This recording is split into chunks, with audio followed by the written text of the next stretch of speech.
everyone, we are the student of class 8 presenting an activity that carbon particles are hydrophobic in nature.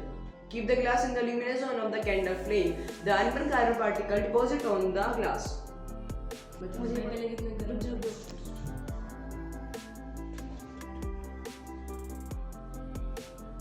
The water will bounce off from the surface of glass where unburned carbon particles deposit. The water will not stick to the wall of glass, whereas water will stick on the wall of glass where unburned carbon particles are not present. So, from this activity, we conclude that carbon particles are hydrophobic in nature. Thank you. Keep the glass in the luminous zone of the candle flame. The unburned carbon particle deposit on the glass. The water will bounce off from the surface of glass where unburned carbon particles deposit.